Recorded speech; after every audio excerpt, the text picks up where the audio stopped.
ورحمة الله وبركاته. الحمد لله رب العالمين والصلاة والسلام على سيد المرسلين وعلى آله وصحبه أجمعين. أما بعد فأعوذ بالله من الشيطان الرجيم. بسم الله الرحمن الرحيم. إن الله وملائكته يصلون على النبي يا أيها الذين آمنوا صلوا عليه وسلموا تسليما. اللهم صل على سيدنا مولانا محمد وعلى آله وصحبه وبارك وسلم. نويت سنة الاعتكاف. اعتکاف کی نیت کر لیں مسجد میں. انشاءاللہ جب تک مسجد میں رہیں گے مسلسل آپ کو ثواب ملتا رہے گا.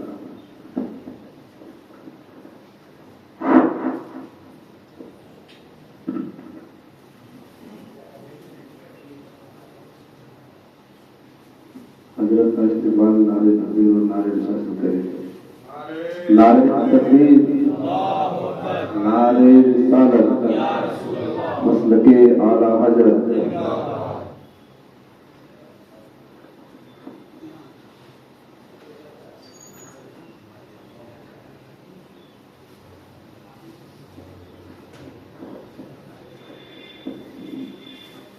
حضرت محترم، گزارش یہ کروں گا کہ تھوڑا قریب آ جائے تو اچھا رہے گا. انشاءاللہ آپ کو سارا فاتح ملے گا. آگے طرف خالی ہے. اگر آپ کو کوئی پریشانی نہ ہو تو قریب آ کر کے بیٹھ جائیں.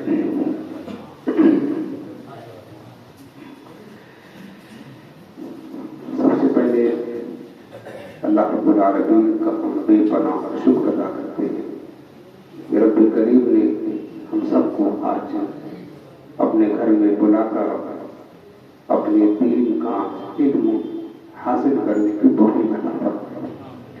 اور اس کے بعد اس مسجد کی جو اراکین ہے، کمیٹی ہے، نوجوان ہمارے دوست ہیں جنہوں نے اللہ رب العالمین کے گھر میں حضور علیہ السلام کے دین اور شریعت کے علم کی محفل کو سجایا.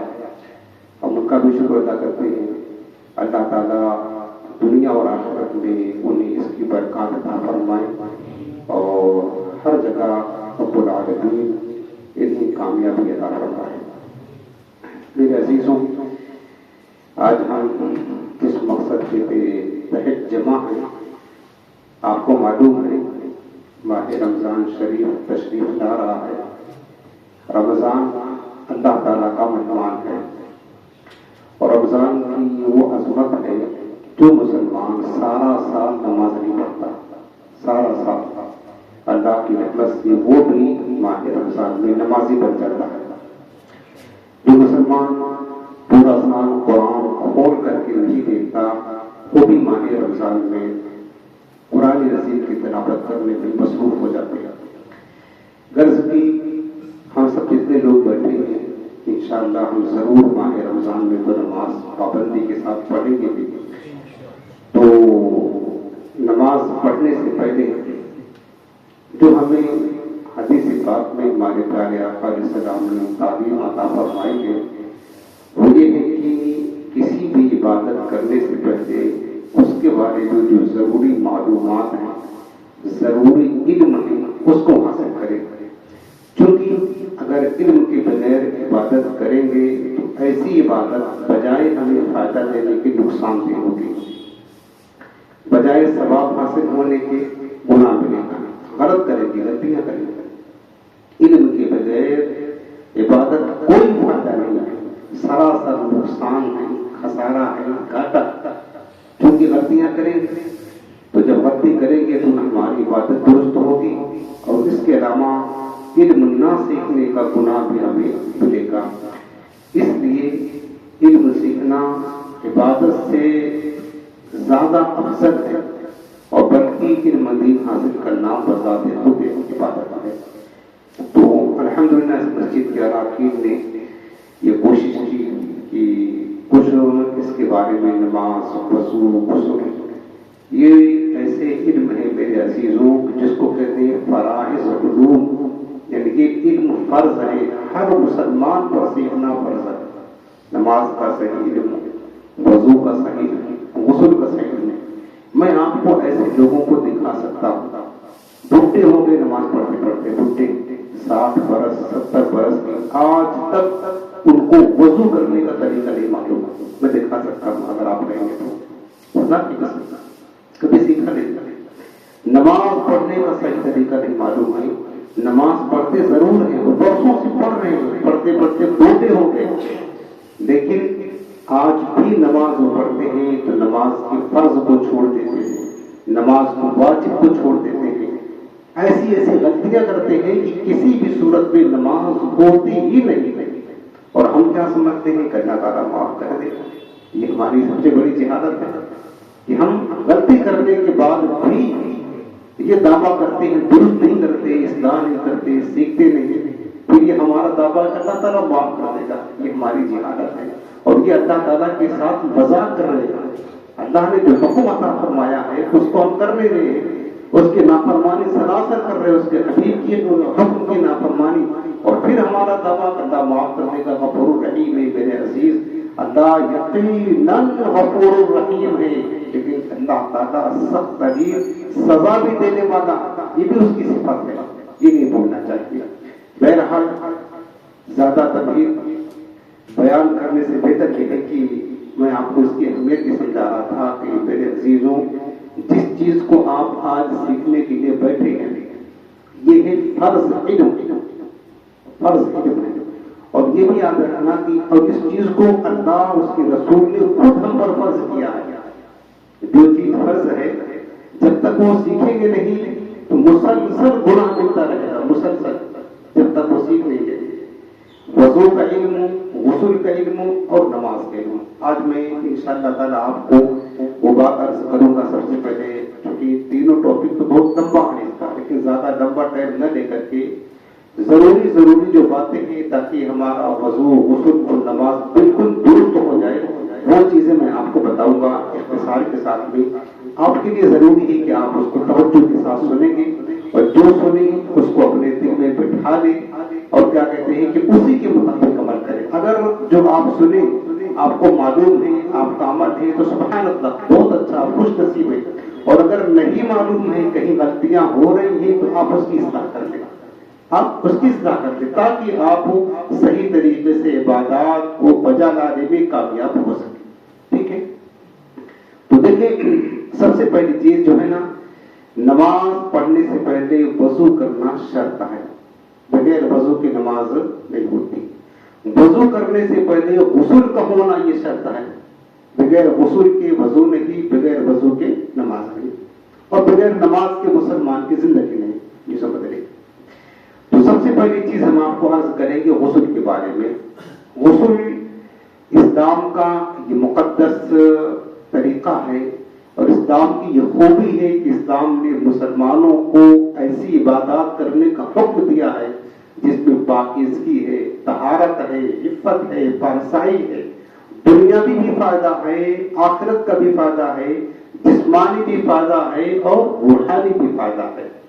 تو سب سے پہلے ہمارا غسل ہونا چاہیے.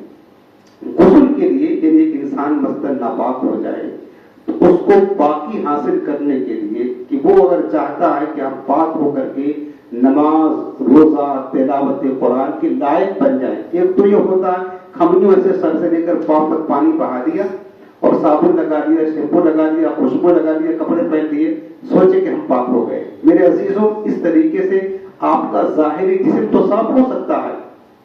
آپ اگر صابن لگا لیں گے، شیمپو لگا لیں گے تو آپ کا ظاہری بدن صاف ہو جائے گا، خوشبودار ہو جائے گا. لیکن غسل جس طرح اسلام نے، شریعت نے کہا ہے کرنے کے لیے، اگر اس طرح نہیں کیا آپ نے تو بھلے سے آپ نے 7 سمندر سے غسل کر لیا، خوشبو لگا لی، آپ بظاہر پاک و صاف ہو گئے، 4 لوگوں کے درمیان بیٹھنے کے لائق ہو گئے، لیکن اگر آپ ناپاک تھے اور شریعت کے مطابق غسل نہیں کیا تو اللہ کے گھر میں آنے کے لائق نہیں ہوئے. آپ قرآن نہیں چھو سکتے، آپ نماز نہیں چھو سکتے. وہ میں آپ کو بتا رہا ہوں کہ کیا کون سی ایسی صورت ہے. اس لیے جو اسلام نے طریقہ بتایا ہے تو ہم ایسے نہاتے ہیں تو یہ نہانا عبادات کے لیے کافی نہیں ہے. اسلام نے، شریعت نے، سنت نے جو طریقہ ہمیں دیا ہے اس کے مطابق اگر نہائیں گے تو ہی جا کر کے اللہ اس کے رسول کے نزدیک ہم پاک کہلائیں گے، تو ہی ہم مسجد میں آنے کے قابل ہوں گے، تو ہی ہم قرآن چھونے کے، قرآن پڑھنے کے لائق ہوں گے۔ غسل میں 3 بنیادی چیزیں آپ کو یاد رکھنا ہے، ٹھیک؟ 3 بنیادی چیزیں آپ کو یاد رکھنا ہے کہ جس کے بغیر غسل نہیں ہوتا ہے۔ پہلی چیز یہ ہے کہ آپ یہ سمجھ لیں کہ یہ 3 بنیادی چیزیں ایسی ہیں جس کو کہتے ہیں غسل کے فرائض۔ کوئی بھی چیز ہوتا ہے اس میں کچھ چیزیں فرض ہوتی ہیں، کچھ واجب ہوتی ہیں، کچھ سنتیں ہوتی ہیں۔ جیسے اب نماز ہے، نماز میں کچھ چیزیں فرض ہیں، کچھ واجب ہیں، کچھ سنت ہیں، کچھ مستحب ہیں۔ سجدہ کرنا نماز میں فرض ہے، رکوع کرنا فرض ہے، ٹھیک ہے نا؟ کچھ چیزیں واجب ہیں۔ اسی طریقے سے غسل ہے، اس میں بھی کچھ چیزیں فرض ہیں۔ وضو ہے، اس میں بھی کچھ چیزیں فرض ہیں۔ تو فرض اس کو کہتے ہیں کہ اگر فرض ادا نہ کیا جائے تو سرے سے اس شے کا وجود ہی نہیں ہوتا ہے۔ جو چیزیں فرض ہیں، مثلا نماز ہے، نماز میں ہر رکعت میں کم از کم 1 مرتبہ رکوع کرنا فرض ہے۔ اب اگر کسی رکعت میں 1 مرتبہ رکوع چھوڑ دیا تو پوری نماز پڑھ لیا، سب کچھ ادا کر لیا، کیا آپ بتائیں کہ اس کی نماز ہوگی؟ ہر کوئی کہے گا نماز نہیں ہوگی۔ کیوں نہیں ہوگی؟ کیونکہ نماز کا جو فرض تھا وہ چھوڑ دیا، نماز نہیں ہوگی۔ اسی طریقے سے غسل میں بھی 3 بنیادی چیزیں ہمیں یاد رکھنا ہے۔ 3 چیزیں جو فرض ہیں بنیاد غسل کی، اگر ان تینوں میں سے کوئی بھی چیز چھوٹ گئی تو آپ سمجھ لیں کہ ہمارا غسل نہیں ہوگا۔ اگر ہم پہلے ناپاک تھے تو ابھی بھی ناپاک رہیں گے، ہم پاک نہیں ہو سکتے۔ پہلی چیز جو غسل کا فرض ہے وہ ہے کلی کرنا۔ کلی کرنا کا مطلب یہ ہوتا ہے کہ منہ کے اندر حصے تک اچھی طرح پانی کو پہنچانا، یہ غسل کا پہلا فرض ہے، ٹھیک؟ اور اگر غسل کر رہا ہے بندہ اور حالت روزہ میں نہیں ہے تو غرارہ کرنا بھی سنت ہے، یعنی حلق کے آگے تک، حلق کی جڑ جہاں سے شروع ہوتی ہے وہاں تک پانی پہنچایا جائے گا، ٹھیک ہے نا؟ لیکن اگر روزہ دار ہیں آپ اور اگر آپ غرارہ کریں گے، غرارہ مطلب ہوتا ہے کہ پانی منہ میں رکھ کر کے کرنا اس طریقے سے تاکہ پانی حلق تک جائے، اگر آپ روزہ دار ہیں یہ عمل کریں گے تو خطرہ ہے کہ پانی حلق کے نیچے اتر جائے اور پھر روزہ ہمارا ٹوٹ جائے گا۔ اس لیے روزہ کی حالت میں غرارہ نہیں کریں گے، باقی روزہ نہ ہو تو وضو بھی کریں گے تو بھی غرارہ کرنا سنت ہے، یاد رکھنا۔ ہر وضو میں کم سے کم 3 مرتبہ غرارہ کرنا سنت ہے، اور غسل میں تو اچھی طریقے سے غرارہ کریں گے کیونکہ غسل میں تو کلی کرنا فرض ہے اور وضو میں سنت ہے، تاکہ اچھی طرح منہ کے اندر پانی پہنچ جائے، حلق کے جڑ تک پانی چلا جائے، تاکہ ہمارے غسل کا فرض ادا ہو جائے۔ لیکن حالت روزہ میں غرارہ نہیں کریں گے، اس بات کا دھیان رکھنا۔ تو پہلا فرض ہوا غسل کا کلی کرنا۔ دوسرا فرض ہوا غسل کا ناک کی نرم ہڈی تک پانی پہنچانا، یہ فرض ہے۔ ناک کی نرم ہڈی تک پانی پہنچانا فرض ہے۔ اب بعض لوگ غلطی کیا کرتے ہیں، اچھا یہی چیز وضو میں سنت ہے، فرض نہیں ہے، لیکن غسل میں یہ چیز کیا ہے، ناک کی نرم ہڈی تک پانی پہنچانا فرض ہے۔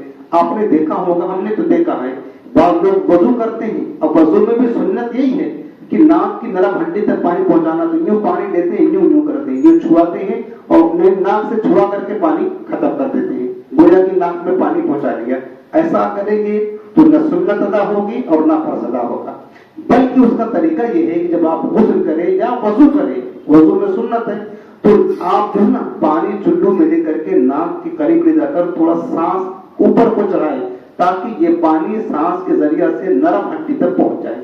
اور غسل میں اگر یہ احتیاط نہیں کریں گے تو صرف پانی یوں ناک تک چھوا لیا، جیسا کہ زیادہ تر لوگوں کی عادت ہوتی ہے، یوں کر لیا، تو یاد رکھنا میرے عزیزوں، اگر پانی ناک میں نرم ہڈی جو یہاں تک نہیں پہنچے گا تو ہمارا غسل نہیں ادا ہوگا، کیونکہ غسل کا یہ فرض ہے، فرض چھوٹ جائے گا تو غسل نہیں ہوگا۔ سمجھ رہے ہیں؟ جس طریقے سے ایک مثال آپ کو بتاؤں، ایک بندہ ہے ناپاک ہوا، اس پر غسل فرض ہوا، اب اس نے کلی بھی کر لیا اور اس کے بعد میں سارا بدن اس نے اچھی طریقے سے پانی بہا لیا، صابن شیمپو سب کچھ لگا لیا، کپڑے پہن لیا، ناک میں پانی نہیں چڑھ رہا۔ آپ بتائیں کہ یہ بندہ بظاہر تو اپنا جسم پاک و صاف کر لیا ہے، خوشبو بھی لگا لیا، کیا یہ بندہ پہلے ناپاک تھا، ناک میں پانی نہیں چڑھایا، اب یہ بندہ اگرچہ اچھا کپڑا پہن لیا تو کیا یہ مسجد میں آنے کے قابل ہے؟ مسجد میں آنے کے قابل ہے؟ سب کچھ کیا ہے، صرف ناک کی نرم ہڈی تک پانی نہیں پہنچایا، ناک میں پانی چھوڑا بھی ہے، نرم ہڈی تک پانی نہیں پہنچایا ہے۔ یہ شخص اگرچہ پورا غسل کر لیا ہے، نہا لیا ہے، لیکن نہ یہ قرآن چھو سکتا ہے، نہ مسجد میں داخل ہو سکتا ہے، نہ نماز پڑھ سکتا ہے، نہ قرآن پڑھ سکتا ہے۔ شریعت کے نزدیک، اللہ اس کے رسول کے نزدیک یہ ابھی بھی ناپاک ہے، اگر کہ پورا بدن صاف کر دیا۔ یہ فرق بتا رہا ہوں۔ اب آپ بتاؤ کہ جس کو یہ مسئلہ پتہ نہیں ہوگا، لوگوں کو زیادہ تر یہ مسائل پتہ نہیں ہوتا، عوام الناس کو، اب ایسے وہ نہاتے ہیں، ناک میں نرم ہڈی تک پانی نہیں پہنچائیں گے، ناپاک ہے تو ناپاک کریں گے، ویسے آ کر کے جمعہ پڑھیں گے، ویسے آ کر کے عید پڑھیں گے، اور ناپاک آدمی کا مسجد کے اندر قدم رکھنا حرام ہے، نماز پڑھنا حرام، قرآن پڑھنا حرام۔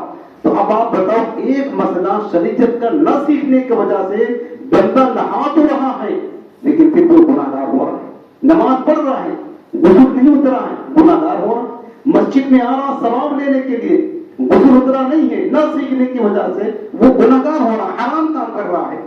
تو بتاؤ، آج ہمیں اس کی خبر نہیں ہوگی، یہ مرنے کے بعد پتہ چلے گا ہمیں، یہ آج اس کا پتہ نہیں چلے گا کہ ہم گناہ گار ہو رہے کہ ثواب لے رہے ہیں، مرنے کے بعد اس کا احساس ہوگا۔ تو میں اس کی اہمیت اس لیے آپ کو سمجھا رہا ہوں کہ دیکھیں جو فرض ہے اس کی اہمیت دیکھیں، ناک کی نرم ہڈی تک پانی پہنچانا یہ دوسرا فرض ہے۔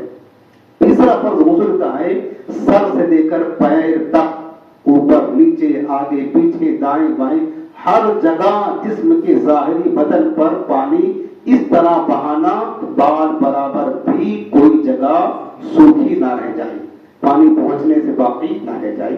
یہ غسل کا تیسرا فرض ہے، ٹھیک ہے نا؟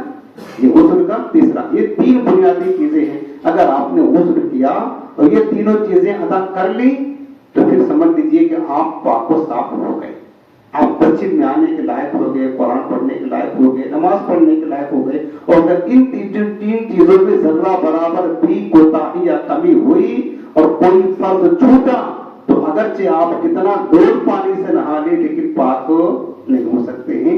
یہ چیز آپ کو یاد رکھنی ہے، سمجھ گئے نا؟ یہ غسل کا جو تین بنیادی چیزیں وہ ہم نے آپ کو بتا دی۔ اب جب بھی آپ غسل کریں ان چیزوں کا خاص خیال رکھیں۔ اب میں اختصار کے ساتھ غسل کا سنت طریقہ میں بتا دیتا ہوں کہ آپ اس کے مطابق غسل کریں۔ سنت طریقہ، غسل کا سنت طریقہ یہ ہے کہ جب بھی آپ باتھ روم میں جائیں نہانے کے لیے تو چاہے ایک الٹا قدم پہلے رکھیں اور جو کچھ آپ کو پڑھنا ہے، نیت کرنا ہے، دعا پڑھنی ہے، بسم اللہ پڑھنا، باتھ روم میں قدم رکھنے سے پہلے پڑھ لیں، کیونکہ باتھ روم کے اندر کچھ بھی پڑھنا، ذکر اللہ کرنا یہ بے ادبی ہے۔ وہ جگہ ایسی نہیں ہے کہ اللہ کا نام لیا جائے، پہلے پڑھ لیں۔ اس کے بعد اگر آپ چاہیں کوئی دیکھ نہیں رہا ہے تو پورے کپڑے اتار کر بھی غسل کر سکتے ہیں، کوئی حرجہ نہیں ہے، لیکن کم از کم لنگی وغیرہ سطر چھپا رہے، یہ زیادہ حیا کے قریب ہے۔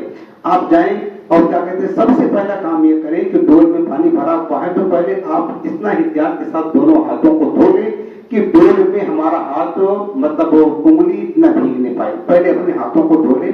اس کے بعد آپ کے جسم پر کہیں نجاست لگی ہے اس کو آپ دور کر لیں۔ اس کے بعد آپ سنت کے مطابق غسل کر لیں، اور سنت کے مطابق وضو کریں، اور وضو کرنے کے بعد پھر آپ جو ہے نا کیا کریں گے کہ پہلے تھوڑا پانی لے کر کے پورے بدن کا تیل کی طرح پانی چپڑیں گے، یعنی اچھی طرح بدن کو بھگو لیں گے۔